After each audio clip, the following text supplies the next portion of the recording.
inflation has been the problem the entire time, except that central bankers and governments relied on inflation as the solution to their problem. In fact, for the last decade, the one thing central bankers seemed to agree on, whether it was in Japan or in Europe or here in the United States, they agreed that the problem with inflation was that there wasn't enough of it. We just didn't have enough inflation. Prices were rising too slowly, and that was a problem that the central banks were determined to solve. They were going to do whatever it took to increase the inflation rate up to 2% per year, because 2% was what they claimed was the holy grail of inflation. That inflation must be 2%, prices must go up by 2% every year, and if they don't, well, this is a huge problem, and the central banks need to solve this problem with radical monetary policies. Even if it meant negative interest rates, they would do that in order to make sure that the cost of living went up by 2% per year. Now, to average people, this would sound absurd. Why does the cost of living have to go up by 2% a year? And if it only goes up by 1% a year, why is that a problem? Why does it need to go up faster than that? Most people would rather the cost of living go down. If food got cheaper, people would like that. If their rent went down, everybody would love that. If your landlord said, hey, we've decided to cut your rent this year, nobody would object to that.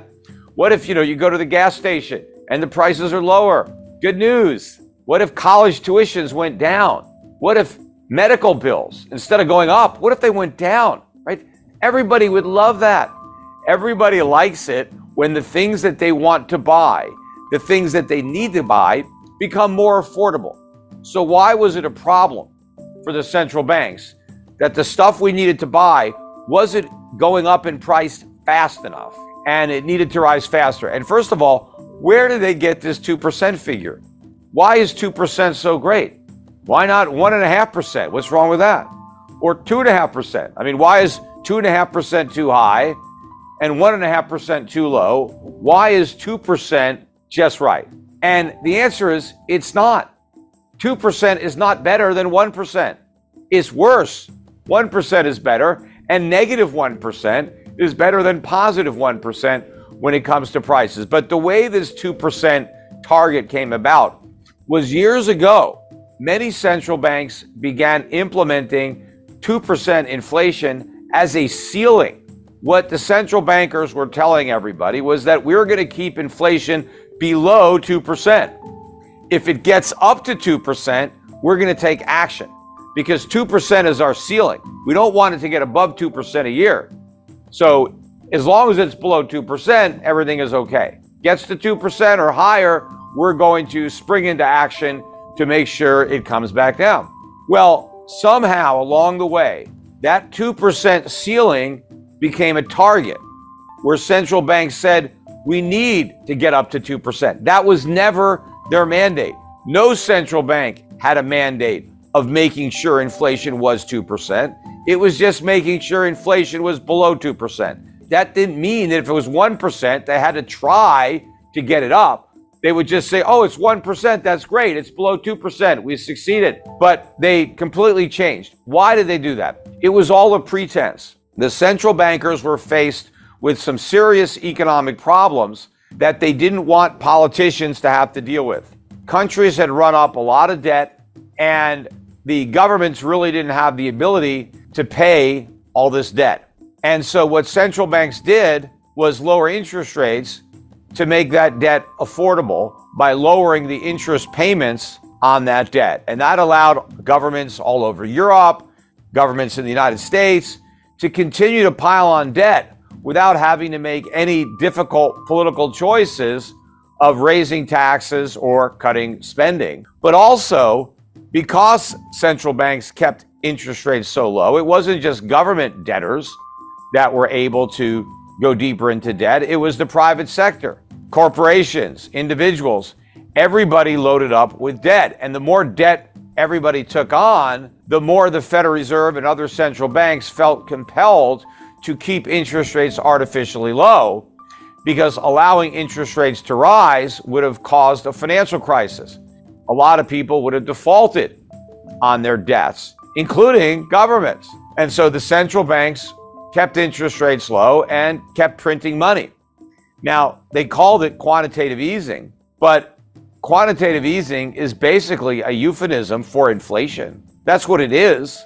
When the Federal Reserve launched quantitative easing for the first time in 2009, what it really decided to do was monetize government debt and create inflation.